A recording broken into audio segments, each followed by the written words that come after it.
Part 1.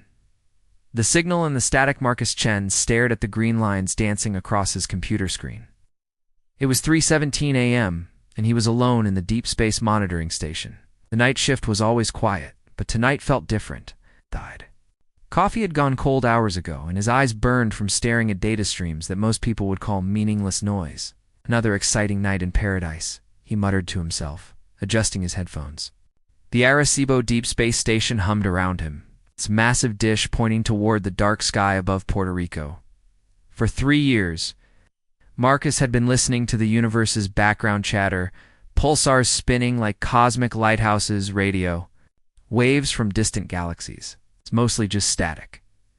His colleagues thought he was crazy for running his own programs during the night shift. Chen's chasing ghosts again, they would joke. But Marcus believed that somewhere in all that noise, something important was hiding. Tonight, he was about to be proven right. The pattern recognition software he had built in his spare time suddenly chimed. Marcus sat up straight, his heart beating faster. A red flag appeared on his screen, something the computer had never seen before. "What the hell?" he whispered, pulling up the frequency analysis. There, buried deep in the subspace static, was a signal that didn't belong. It was weak, almost lost in the cosmic background radiation, but it was definitely artificial. Like someone or something was transmitting. Marcus's hands flew over the keyboard, isolating the signal and running it through his filters. The transmission was repeating every 73.2 seconds, like clockwork. But that wasn't the strangest part. The signal wasn't coming from space. It was coming from underground. "That's impossible," Marcus said, checking his calculations again. According to his equipment, the source was 2.3 kilometers beneath the Earth's surface, somewhere in northern Sweden. The coordinates pointed to the old Kiruna iron mines, abandoned for decades. Marcus pulled off his headphones and rubbed his tired eyes. Maybe he was losing his mind from too many lonely nights in the station. But when he put the headphones back on, the signal was still there, steady and persistent. He spent the next hour trying to clean up the transmission. As the signal became clearer, Marcus began to make out patterns that made his skin crawl. There were mathematical sequences, prime numbers, the golden ratio, pi calculated to dozens of decimal places. This wasn't random noise. This was intelligence. And then he heard the voice. It was faint at first, just a whisper in the static. But as Marcus adjusted his filters, the voice became clearer. It was speaking in a language he had never heard before. But somehow the meaning was becoming clear in his mind. The voice was female, desperate, terrified. She was counting down. Marcus grabbed a pen and started writing down numbers as fast as he could. The countdown was in base 12 mathematics, but his brain was somehow translating it automatically. 73 hours, 14 minutes, and dropping. "Help!" the voice said suddenly, switching to perfect English. "Please, someone help me." Marcus nearly fell out of his chair. "Hello?" he said into his microphone, even though he knew his transmitter couldn't reach underground. "Hello? Can you hear me?" The voice continued, as if she hadn't heard him. Was speaking in mathematical concepts now, using numbers to paint a picture that made Marcus's blood run cold. She was trapped. She was pregnant. And something terrible was growing inside her. "My name is ... The alien word that followed made Marcus's teeth ache when he heard it, like fingernails on a chalkboard. "You may call me Zara," she continued. "I am a xenogeologist from the Andromeda Galaxy. I came to study your world, but they caught me." Marcus's hands were shaking as he recorded everything.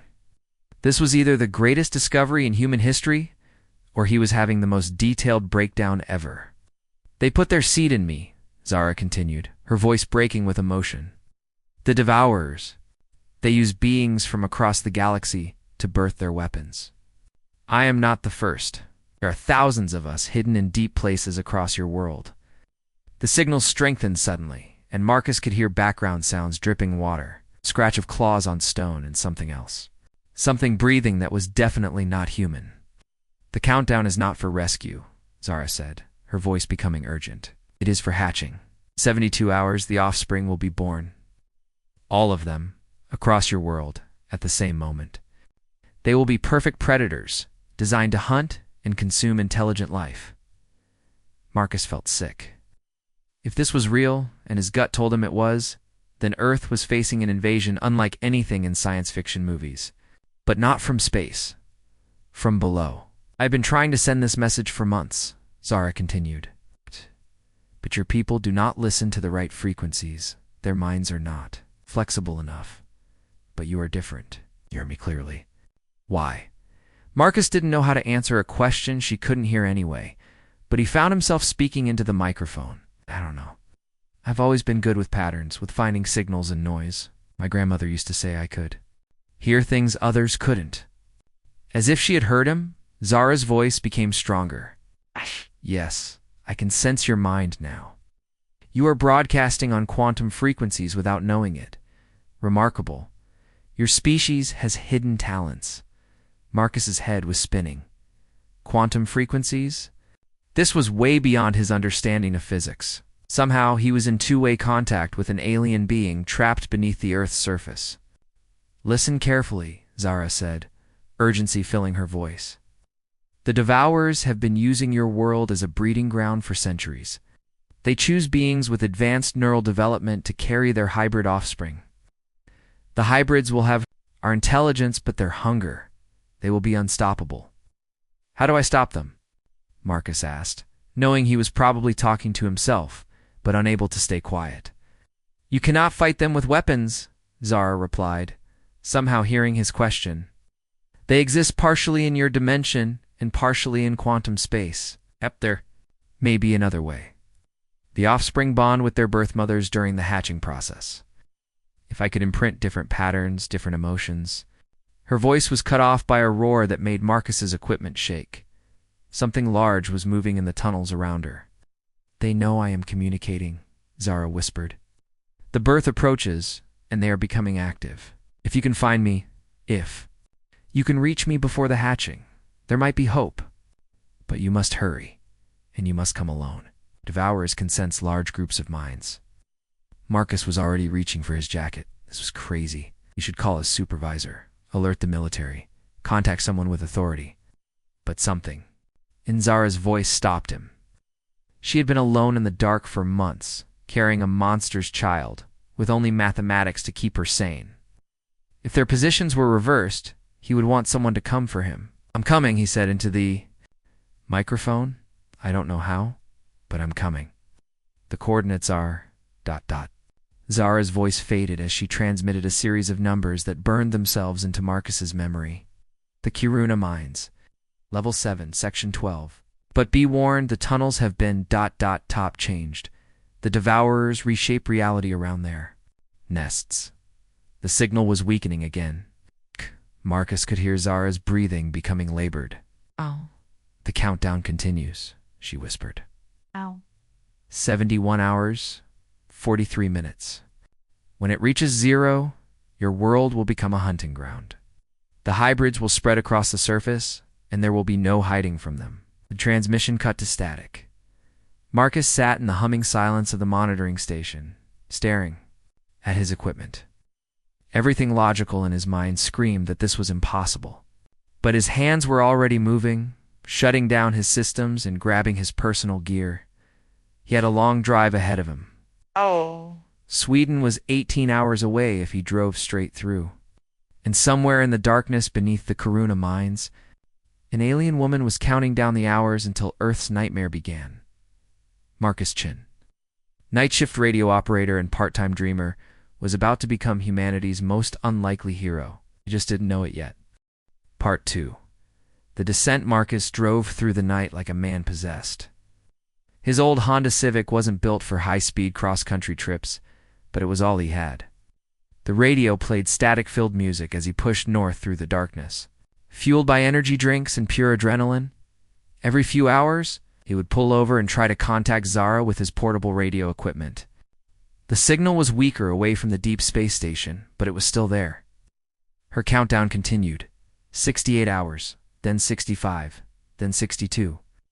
Each time her voice sounded weaker. I can feel them moving, she whispered during one transmission as Marcus sat in a gas station parking lot outside Montreal. The offspring grows restless. It knows the time approaches. Marcus gripped his microphone tighter. I'm coming as fast as I can. Just hold on. Your determination is unusual, Zara replied, and Marcus could hear puzzlement in her alien voice. Most species would alert their authorities, send military forces. Why do you come alone? Marcus thought about that as he got back on the highway. Why was he doing this? Any sane person would have called the Pentagon or NASA by now. But something about Zara's situation hit him deep in his chest. She was alone, scared, and carrying something that would destroy his world. Yet she was trying to help humanity instead of giving up. Because he said into his radio, not sure if she could hear him while driving. Sometimes the right thing to do isn't the smart thing to do. The drive to northern Sweden took 18 brutal hours. Marcus barely stopped except for gas and bathroom breaks. His eyes burned and his back ached, but he kept pushing forward. As he crossed into Swedish territory, snow began to fall. The Kiruna mines were located far from any major city in the frozen wilderness of Lapland. Marcus had looked up the location online during a rest stop. The iron mines had been closed for 30 years after a series of accidents. Local people claimed the area was cursed. Now Marcus wondered if those accidents had been caused by something other than bad luck. He reached the mine entrance at dawn. The official entrance was sealed with concrete barriers and warning signs in Swedish and English. But as Marcus walked around the perimeter, he found evidence that someone or something had been here recently. Large sections of rock near. The old mine shaft had been melted rather than broken. The edges were smooth like glass, and they still felt warm despite the freezing morning air. Whatever had done this was far beyond human technology. Marcus found a hole in the melted rock big enough for a person to squeeze through. His flashlight beam disappeared into darkness below. He could hear water dripping somewhere far down. And something else, a low humming sound that seemed to come from the walls themselves. This is insane, Marcus muttered as he pulled on his climbing gear. He had brought ropes, lights, and emergency supplies.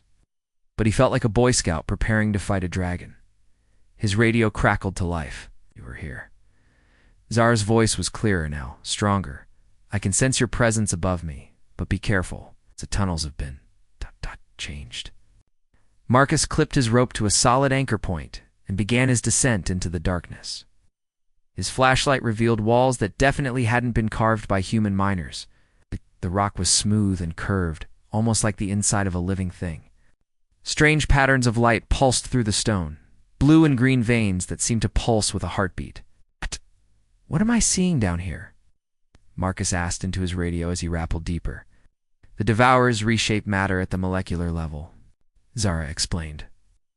They create nests that exist partially in your dimension and partially in quantum space. The walls you see are alive, in a sense. They respond to the needs of the offspring. The tunnel opened into a vast cavern that took Marcus's breath away. His flashlight beam couldn't reach the far walls, but he could see that the entire space was filled with a soft, pulsing light. The walls were covered in veins of bioluminescent material that flowed like slow rivers of light, and everywhere, carved into the walls, were cocoons. Hundreds of them. Thousands, each one the size of a human. Body glowing with inner light. Marcus could see shapes moving inside some of them. Things that weren't quite human, but weren't entirely alien either. My God, Marcus whispered. How many are there? This is only one nest, Zara replied sadly. There are others like this across your world. The Devourers have been preparing for centuries. Each cocoon contains a hybrid offspring, waiting for the signal to hatch. Marcus rappelled further down, following the strongest radio signal. The cavern seemed to go on forever, with tunnels branching off in all directions. Some tunnels glowed with warm light, others were completely dark. Marcus had the disturbing feeling that the dark tunnels were watching him. Follow the blue lights. Zara instructed. But move quickly. The nest knows you are here now. It considers you an intruder. As if responding to her words, the walls around Marcus began to pulse faster. The bioluminescent veins grew brighter, and he could hear a sound like whispers coming from the cocoons. Some of the shapes inside began moving more violently, pressing against their shells. Marcus moved as fast as he dared along a tunnel that sloped sharply downward. The blue veins of light led him deeper into the earth, past more galleries filled with cocoons. He tried not to think about what would happen when all of these things hatched at once. "Zara, how much time do we have?" He called into his radio. 57 hours, came the reply. "But Marcus, there is something else you must know. The Offspring. They are not just weapons. The Devourers designed them to be perfect predators, yes. But they also gave them intelligence. They will be able to think, to plan, to feel emotions. That's good, right? Maybe we can reason with them?" "No," Zara's voice was full of sadness. "That makes them more dangerous. They will understand exactly what they are doing when they hunt your species. They will enjoy it." The tunnel opened into another chamber, smaller than the first, but somehow more terrifying. This cavern was different. Instead of cocoons, the walls were covered in what looked like organic machinery. Tubes and cables made of living tissue snaked across the surfaces, pulsing with fluid that glowed like liquid starlight. And in the center of the chamber, suspended in a web of those living cables, was Zara. Marcus had tried to imagine what she would look like, but nothing had prepared him for the reality. She was humanoid in basic shape, but clearly not human. Her skin was translucent like crystal, and light seemed to flow through her body in patterns that shifted with her breathing. She was beautiful in an otherworldly way, but she was also clearly in pain.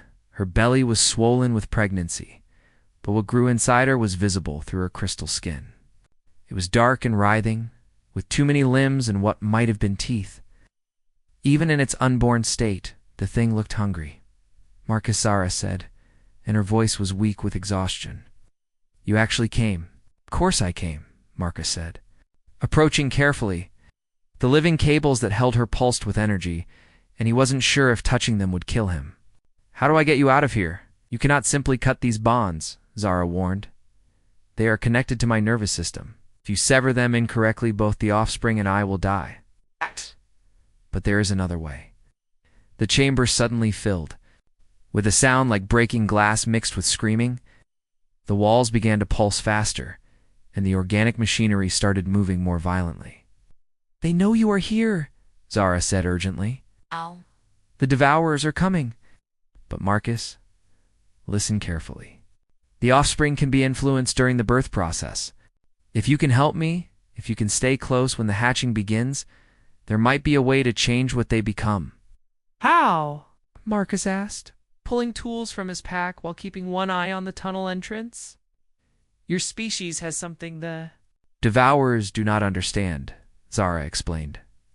"Empathy, compassion, is the ability to care about others even when it costs you something. These emotions can be imprinted on the Offspring during birth, but it requires a direct mental connection." The screaming sound was getting louder. Something large was moving through the tunnels above them, coming closer.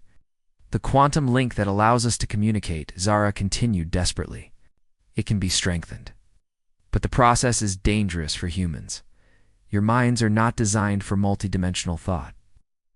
Marcus looked at the tunnel entrance, then back at Zara. In 56 hours, thousands of perfect predators would hatch across the world, unless he could somehow turn them into something else. "Tell me what to do," he said, pulling his radio equipment closer to Zara's organic prison. The screaming stopped. In the sudden silence, Marcus could hear something breathing just outside the chamber. Something very large, very angry, and definitely not human. "Now would be good," Marcus whispered. Zara's crystalline eyes met his. "Link your radio to the neural cables. When the Devourers arrive, when the birthing process begins, you must open your mind completely. Share every memory of kindness, every moment of love, every time you chose to help instead of hurt. And if it kills me?" Marcus asked, his hands already working to connect his equipment to the alien machinery. "Then at least you will die knowing you tried to save 2 worlds," Zara replied. The breathing outside grew louder. Whatever was coming had found them. Marcus finished the connection just as something vast and terrible began squeezing through the tunnel entrance. He looked at Zara one more time. Part 3. Birth and horror pain exploded through Marcus's skull as the quantum link activated. It felt like his brain was being torn apart and rebuilt at the same time. Colors that had no names flooded his vision, and he could suddenly hear thoughts that weren't his own, echoing through dimensions he couldn't understand. But worse than the pain was what squeezed into the chamber behind him. The devourer was massive, barely fitting through the tunnel entrance. Its body seemed to shift between solid matter and living shadow, like smoke that had learned to hate. Multiple eyes opened along its surface, some human-like, others completely alien. Marcus realized with horror that these were the eyes of creatures the devourer had consumed, still aware and trapped within its form, at least the birth mother. The creature spoke without moving any mouth Marcus could see. Its voice came from everywhere at once, echoing inside his head through the quantum link. "The offspring requires immediate harvesting," no, Marcus said, surprising himself with how steady his voice sounded. The quantum connection was doing something to his mind, making him calmer and more focused than he should be while facing a cosmic nightmare. The devourer's many eyes focused on him with curiosity. Human, impossible, your species cannot perceive quantum frequencies. You should not be able to communicate across dimensional barriers. "Apparently I'm full of surprises," Marcus replied, keeping his hands steady on the radio equipment that connected him to Zara's neural web. Through the link, he could feel her pain as another contraction racked her crystalline body. "Marcus," Zara whispered, her mental voice clear in his head now. "The birth is starting. You must prepare yourself. When the offspring emerges, you will have perhaps 60 seconds to imprint it before the devourer takes control." The creature's attention shifted to Zara as her body began to glow brighter. The dark shape inside her was moving more violently now, pressing against her translucent skin. Marcus could see claws and what might have been tentacles writhing within her womb. Finally, the devourer said with satisfaction, "This hybrid will be perfect. The intelligence of a crystal singer combined with our hunger, it will be able to infiltrate human society, learn their weaknesses, and coordinate the hunt when all offspring hatch simultaneously." Marcus felt sick. The thing growing inside Zara wasn't just a monster. It was designed to be a spy, a leader for the invasion. That would follow. But through the quantum link, he could sense something the devourer had missed.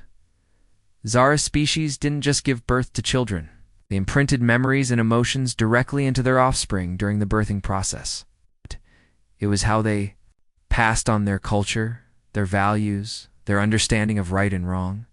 The devourers had assumed this was just a biological quirk, relevant to their purposes. They were about to learn how wrong they were. "Now, Marcus," Zara said, through gritted teeth as her body convulsed, "share everything good about your species. Show the child what it means to choose kindness over cruelty." Marcus opened his mind completely, letting the quantum link flood with his memories. He thought about his grandmother, who had fed stray cats even when she could barely afford her own food. He remembered his first day at the monitoring station, when an older technician had spent hours teaching him the equipment instead of mocking his inexperience.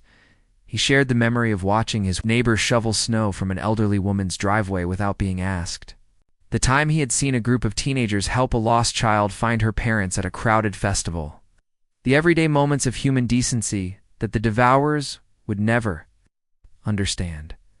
The offspring began to emerge. It was horrible and beautiful at the same time. The creature that slithered from Zara's body was larger than a human baby, covered in scales that shifted between deep black and starlight silver. It had too many limbs, each ending in claws that could probably cut through steel. Elongated, with rows of sharp teeth visible in its mouth, but its eyes were curious instead of hungry.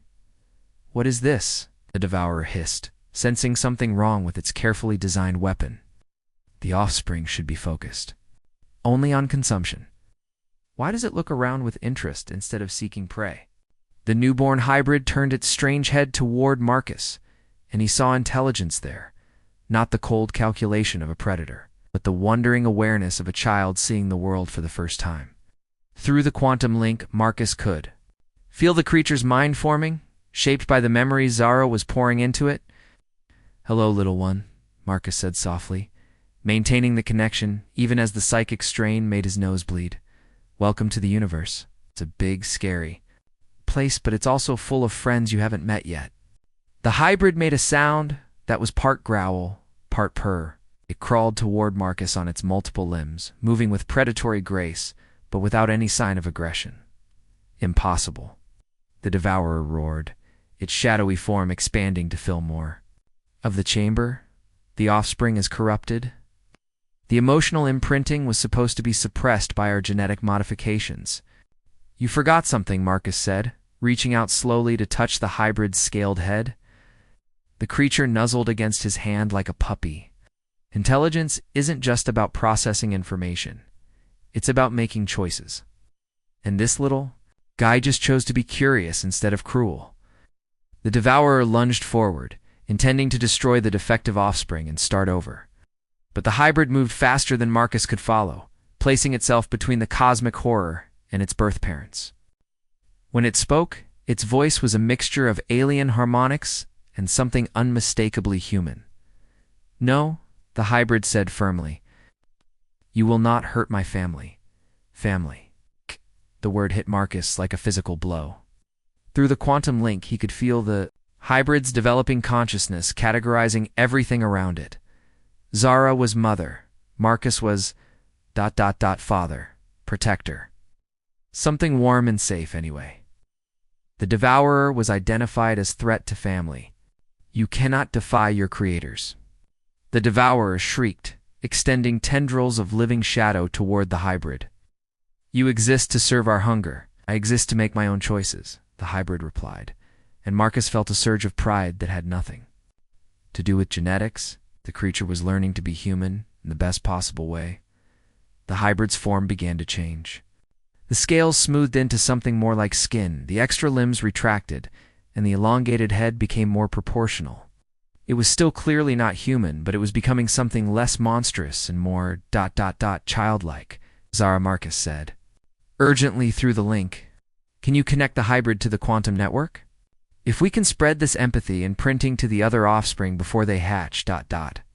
Already working on it," Zara replied weakly. The birth had drained her, but her crystalline body was beginning to pulse with new energy. "My species' neural networks are designed for long-distance communication. But I need time to establish the connections." The devourer realized what they were attempting and went into a frenzy. Its shadowy form split into multiple attacking tendrils, striking at all three of them simultaneously. Marcus dove to protect his equipment, while the hybrid moved to shield Zara. "The quantum link extends across 11 dimensions," Zara explained. As she worked, her body now glowing like a star. Every offspring nest is connected through subspace. If I can send the empathy virus through the network ... virus? Marcus asked, dodging a tendril that left a smoking crater in the rock where his head had been. "The emotional imprinting," Zara clarified. "Your memories of kindness packaged into a form that can be transmitted to other developing minds. Will spread from offspring to offspring faster than the devourers can stop it." The hybrid had grown larger, now standing almost as tall as Marcus. Its new form was sleek and powerful, but its face showed concern rather than rage as it fought off the devourer's attacks. "Is this going to hurt the other children?" the hybrid asked, its voice already showing more emotional range. Marcus's heart almost stopped. Children.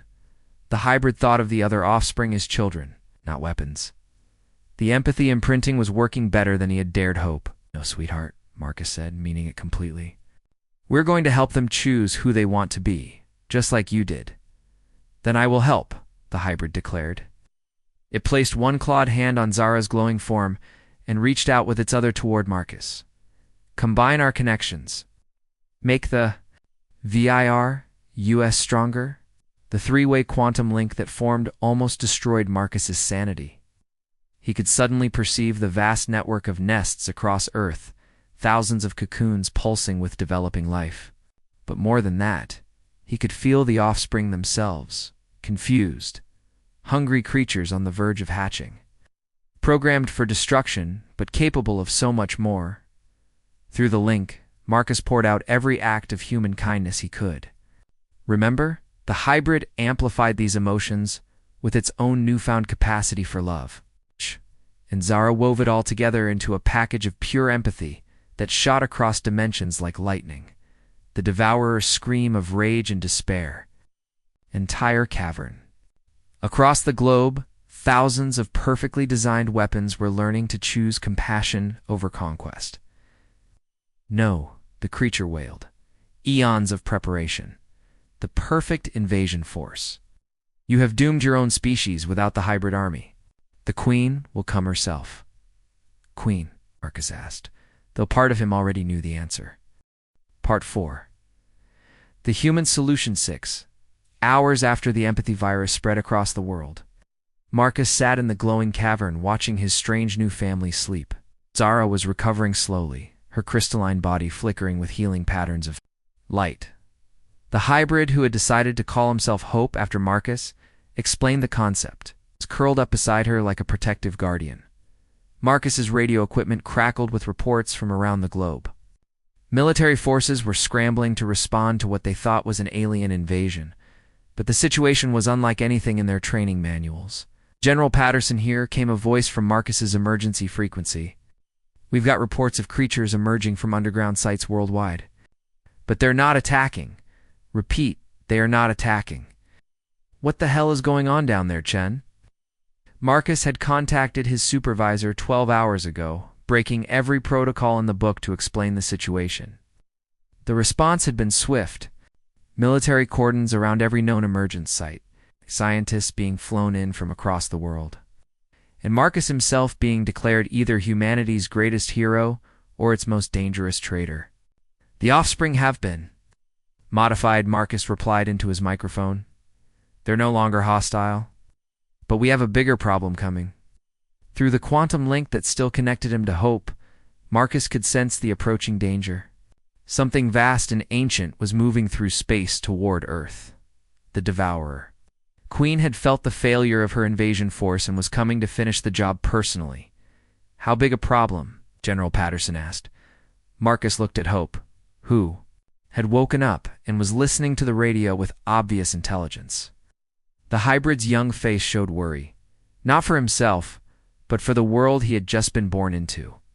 Big enough that conventional weapons won't help, Marcus replied. We need a different kind of solution? Over the next several hours, reports flooded in from emergent sites around the world.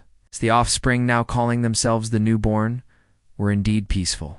Oh? They were also incredibly intelligent and eager to learn about human society. We're helping to repair damage to the underground sites. Others were trying to communicate with the confused military personnel surrounding them, but most importantly, they were all connected to each other through the same quantum network that linked Marcus to Hope. They're like a living internet.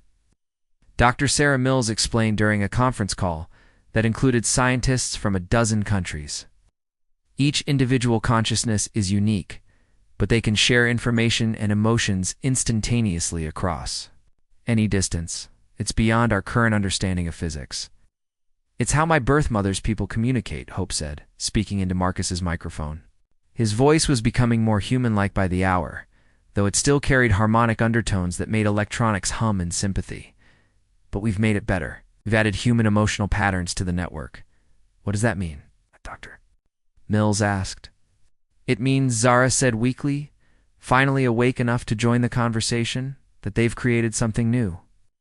A hybrid consciousness that combines Crystal Singer logic with human empathy. They can think as clearly as any computer, but they choose their actions based on what feels right, rather than just what's efficient. Marcus felt a chill as he realized the implications.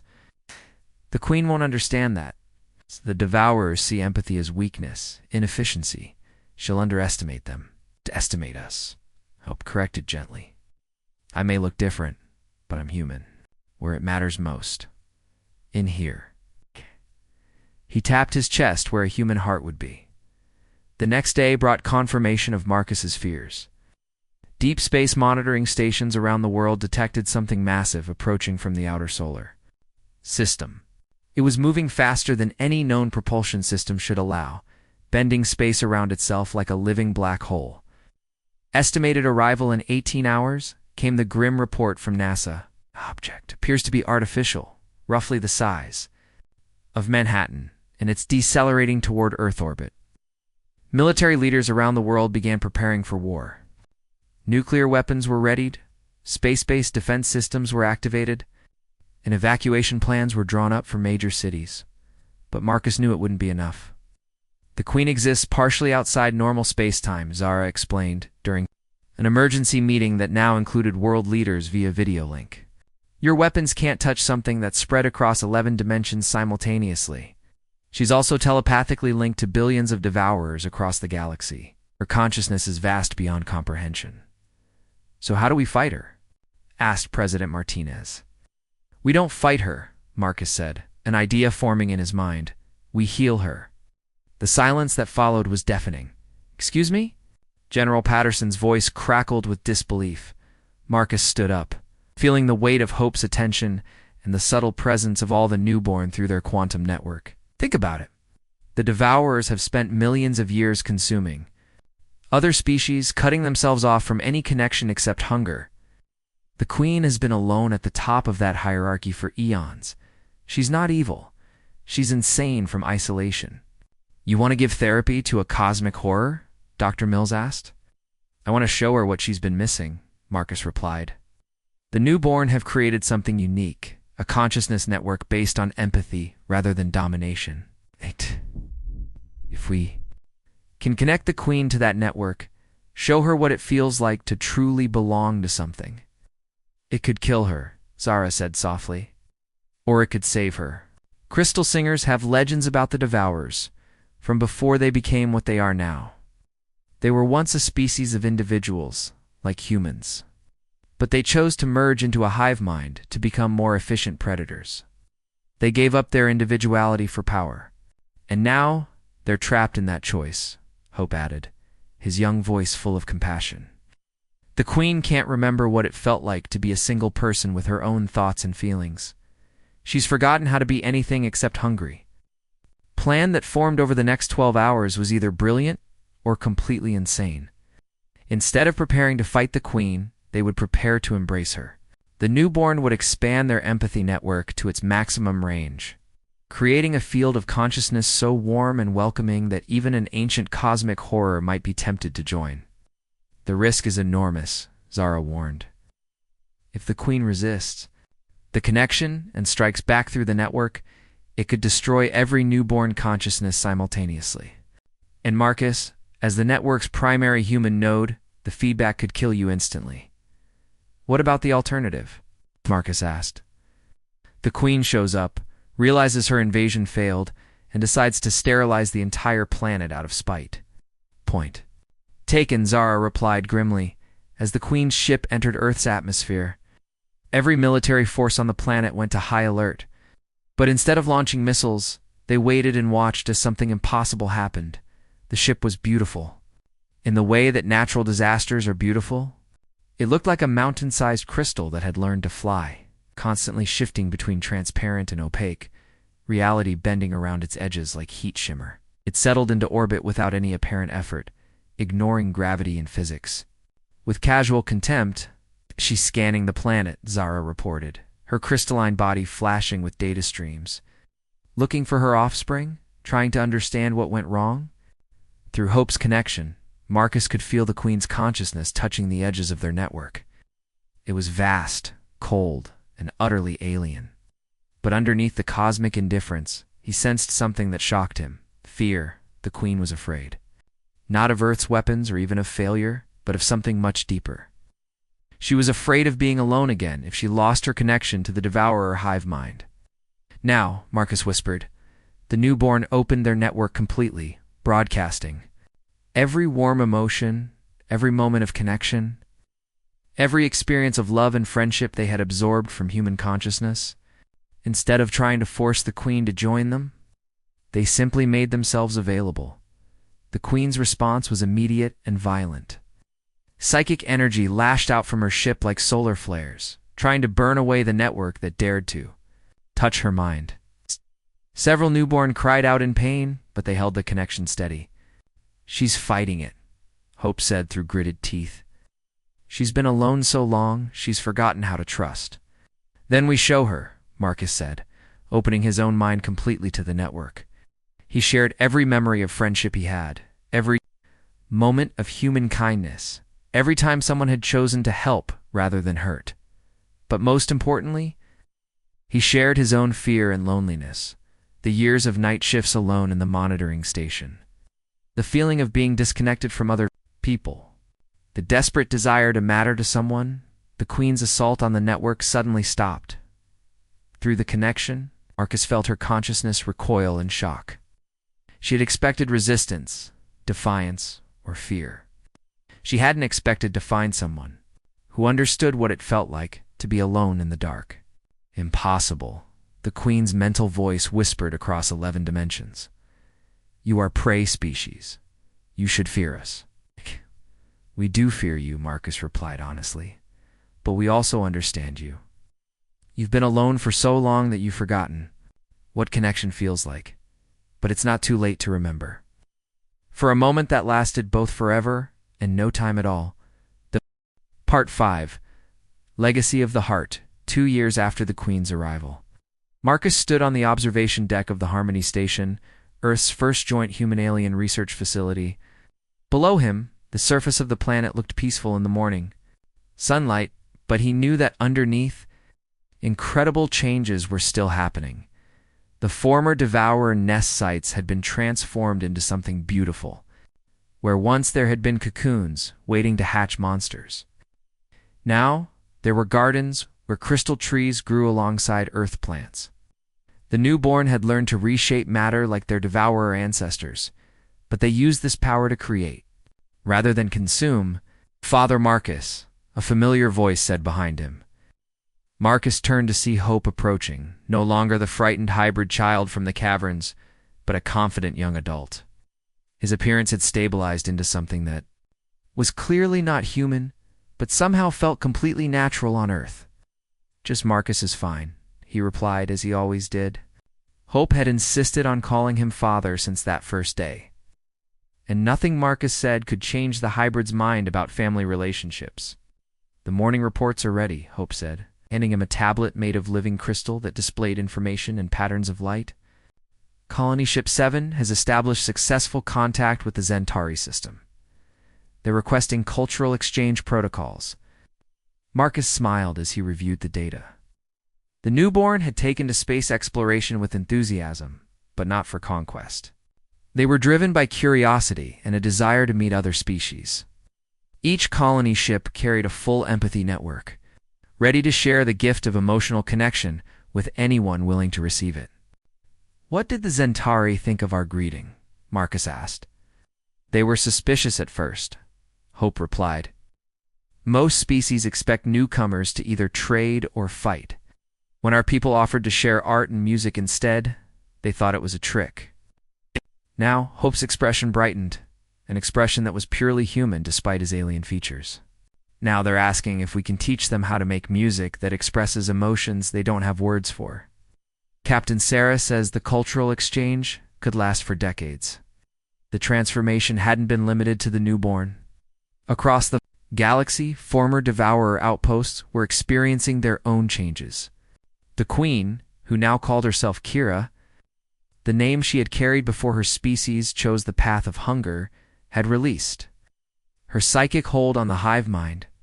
For the first time in millions of years, individual devourers were remembering how to be individuals. The process was painful and often chaotic, but with the help of the empathy network, they were learning to value connection over consumption. Speaking of the Queen, Hope said, reading Marcus's thoughts through their bond, Kira wants to see you before the council meeting. Marcus found Kira in the station's meditation chamber, space designed to accommodate beings who existed partially in multiple dimensions. She had learned to compress her consciousness into a more human-scale form, appearing as a tall woman made of starlight and shadow, but her eyes, ancient beyond measure, still held depths that could make galaxies dizzy. Marcus, she said, her voice carrying harmonics that made the air itself sing. I wanted to thank you again. You don't need to keep thanking me, Marcus, replied, settling into a chair that adjusted itself to his body. We helped each other. No, Kira said firmly. What you did. What your species did. It should have been impossible. By every law of survival, you should have seen us as enemies to be destroyed. Instead, you saw us as people to be saved. Marcus was quiet for a moment, thinking about the strange path that had led them here. Maybe that's just what humans do. We're good at seeing the person inside the monster. Your empathy network has spread to over 200 star systems now, Kira continued. Species that have been isolated for millennia are learning to connect with each other. The hegemony wars have ended not through conquest, but through understanding. And it all started because one human listened to a desperate signal in the dark. It started because someone needed help, Marcus corrected. The rest was just doing what felt right. Soft chime indicated that the Galactic Council meeting was about to begin. Marcus and Kira made their way to the conference chamber, where representatives from dozens of species gathered both physically and through quantum projection. The chamber itself was a marvel of newborn engineering. The walls could display any environment, allowing beings who breathed different atmospheres or existed in different dimensions to meet comfortably. Today, the setting was a peaceful meadow under an alien sky with 3 moons. The report from the Outer Rim is encouraging, said Ambassador Tokla, an insectoid being whose species had been among the first to join the empathy network. The former Devourer of Fortress Worlds are requesting assistance in establishing art academies and cultural centers. The irony is beautiful, added Dr. Sarah Mills, who had become Earth's lead xenopsychologist. Beings who once consumed entire civilizations are now dedicating themselves to preserving and celebrating the cultures they once destroyed. Marcus listened as report after report confirmed what he had barely dared to hope 2 years ago. Galaxy was healing. Species that had been enemies for generations were learning to collaborate. The empathy network had grown into something that connected billions of beings across thousands of light years. But perhaps most importantly, it was all voluntary. It's unlike the Devourer hive mind, which had forced connection through domination.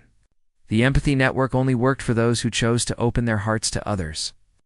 There is one matter that requires discussion, Kira said, her starlight form shimmering with concern. The deep zones. A hush fell over the chamber. The deep zones were regions of space where the Devourers had been most active, consuming entire star clusters. These areas were now empty, haunted by the psychic echoes of dead civilizations. The survey teams report that the zones are responding to the empathy network, continued Ambassador Veltar, a crystalline being similar to Zara's species. The psychic echoes are becoming stronger, more coherent. What does that mean? Marcus asked, though part of him already suspected the answer. It means, Hope said softly, that the civilizations destroyed by the Devourers might not be entirely gone. Their consciousness patterns were absorbed into the hive mind. As that mind dissolves and individual awareness returns. They're coming back, Marcus finished. The victims are returning. The implications were staggering. Potentially, millions of consciousness patterns could be recovered from the psychic debris of the fallen hive mind. Entire species could be restored, their cultures and knowledge preserved in ways that had seemed impossible. The process will take generations, Kira warned, and not all consciousness patterns will be recoverable. But yes, we believe that many of those consumed by the Devourers can be ... reborn. Marcus felt tears on his cheeks. The Devourers hadn't just been stopped, their victims were being rescued retroactively. Death itself was being reversed through the power of connection and empathy. There's something else, Hope said, approaching Marcus with an expression of shy pride. Zara and I have been working on a special project. He gestured toward the chamber's main display, which showed a star map of the local galaxy. But instead of marking territories or resources, the map showed connections, streams of light that link system to system in a vast web of consciousness. We're calling it the Empathy Web, Hope explained. A permanent network that will ensure no sentient being ever has to face the universe alone. Every species that joins adds their unique perspective to the whole, but keeps their individual identity. It's beautiful, Marcus said, watching the web pulse with gentle light as billions of beings shared their thoughts and feelings across the void. The best part, Zara's voice said from behind them. she had finally recovered enough to attend meetings in person is that it's self-sustaining. Every act of kindness strengthens the network. Every choice to help rather than hurt makes the connection stronger. Marcus looked around the chamber at the impossible gathering of beings, former enemies now working together. Cosmic horrors transformed into guardians. Artificial intelligences that had learned to love, and humans who had discovered that their greatest strength wasn't technology or warfare, but simply caring about others. "So what's next?" he asked. "Next," Hope said with a grin that was purely human despite his alien features, "we keep doing what humans do best. We listen for voices calling from the dark, and we make sure they know they're not alone." The meeting continued for hours, but Marcus found his attention drifting to the vast window that showed the stars beyond. Somewhere out there, on countless worlds around countless suns, beings were learning for the first time what it felt like to be truly connected to something larger than themselves. And it had all started with one human who heard a desperate signal and chose to answer. Marcus smiled as he felt the gentle presence of the empathy network in his mind, billions of consciousness, touching his own with warmth and welcome. He was no longer the lonely radio operator listening to cosmic static in the dark. He was part of the greatest family in the universe. Years later, when historians would write about the great transformation that changed the galaxy forever, they would struggle to explain how a single species had managed to turn cosmic horror into cosmic hope.